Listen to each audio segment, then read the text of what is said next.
Yo, so today in degenerate DeFi news, in the world of Forks gone sour. There's just a plethora of crazy forkery right now.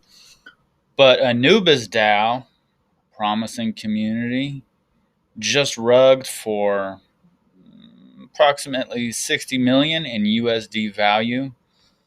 Um, Approximately 60 million in ETH just drained from the Anubis DAO pool and protocol today. So this was just one of those forks that was essentially trying to capture the momentum of Had a lot of like weird esoteric community nonsense about it. Like a lot of these forks are doing that. Like honestly, that's one of the biggest um you know like red flags for me, all this like nonsense about like Egypt and esoteric mystical communities and all this stuff. It just gets kind of childish and old. But yeah, so that's the news today in DeFi land. Basically, Anubis DAO exploited, drained, rugged.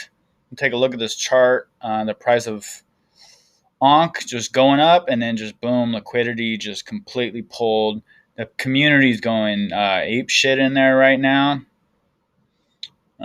So you can see just like everybody is freaking out inside of Anubis DAO right now. I mean, typical to the crypto space and the DeFi space, people seem to have a fairly good attitude about it. Like it's a big funny, haha, everybody got rugged. But this was a lot of money. And there were some big names. I won't speak them out loud just because I don't have any. I got no axe to grind here. Actually, just to make it clear, I did not participate in the Anubis DAO offering. I did not buy.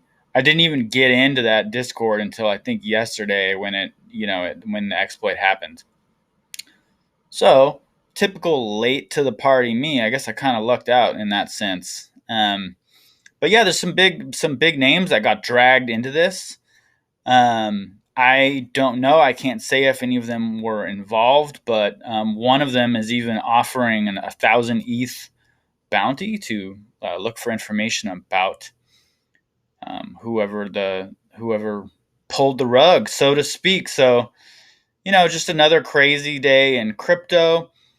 I just want to say, like, be very careful with these forks. I am. A lot of people are interested in them because of the success of and Time, and then there's a lot of these forks coming out across different chains, like Phantom and Harmony. So you know, I guess it's possible that some of these are going to rug. I mean, it's almost a guarantee that some of those are going to rug, right? And it's also possible that some of these are going to hit, and maybe by getting in early, you can replicate the success of the early OMI holders or the early time holders. Um, but I will never give you financial advice to do anything like that. I am in no way have any confidence that any of these protocols are a good investment. So anything that you do with any information you get from me is just completely on you. Like do your own research, right? Like I just don't have um, I don't have the right to tell anybody what to do. That said, there are a couple promising forks coming up. Again, these could all be rugs. There's RomeDAO, which looks pretty cool. There's GizaDAO, although after what happened with Anubis, I hope that brand feels a little sour to me right now. There's FiatDAO. There's Trident DAO. I mean, there's all kinds of things these coming up, and some of them do look promising. Some of them were actually even repped by some prominent OMI community members. Um, so if you are interested in these protocols of these forks of um, what I suggest you do is go onto Twitter and just start researching them.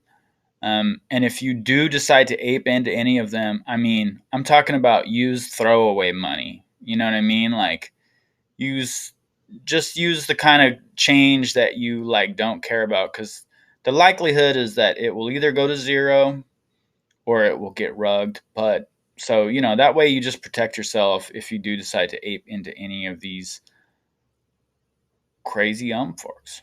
I mean, it's kind of like throwing darts at the board. You may or you may not hit. If you do, I hope for your sake you get a bullseye. All right. So, y'all stay safe out there. Be careful of these forks. Be careful of anything in crypto, NFT, and DeFi. There's a lot of rugs. There's a lot of bad actors, and it's easy. I mean, that's why I get nervous about this stuff, because it's so easy to get sucked into these communities just because of the weird lingo, the insider lingo, the psychology that they deploy in creating their communities.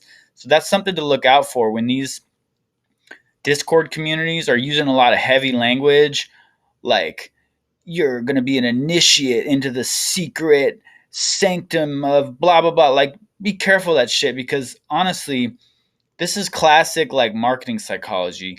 They are playing on the psychology of people's needs to feel like they are uncovering some kind of secret. So when you find yourself in those communities, be very wary of the language that is being used to draw people in, to make people feel like they are part of some secret movement with secret knowledge, this secret society crap. You know what I mean? So just be careful and stay safe out there. And I hope, you don't get rugged on one of these upcoming forks. See you later, everybody out there in DeFi land.